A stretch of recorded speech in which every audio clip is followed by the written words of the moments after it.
તો આજે તો મોજ પડી ગઈ. મારી દીકરી હું કેરી લાવ્યો તો તે કે પપ્પા આજે હું તમને મેંગો શેક કરીને પીવડાવું. તો દીકરીના હાથનું મેંગો શેક ક્યારેય મેં પીધેલું નહીં, તો મેં તો ફટ થઈને હા પાડી દીધી. અને દીકરી પણ મારી પહેલી વાર જ બનાવતી હતી.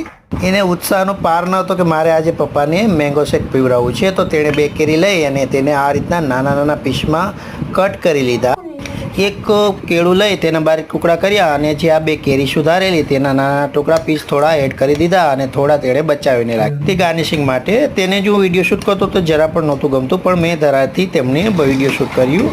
તમે તેના મોઢાના હાવભાવ જોઈ શકો છો. થોડું દૂધ એડ કરી તેને બ્લેન્ડર ફેરવી અને 2 ચમચી જેટલી ખાંડ એડ કરી બ્લેન્ડર ફેરવ્યું અને જ્યુસ તૈયાર કરી અને કાચના ગ્લાસમાં સર્વિંગ કર્યું. ઉપરથી જે કેળાના ટુકડા એડ કર્યા, કાજુ બદામ એડ કરી અને મારી દીકરીએ વાલથી પપ્પાને સર્વ કર્યું. મિત્રો, તેનો વાલ જોઈ અને મને ખૂબ જ મજા આવી.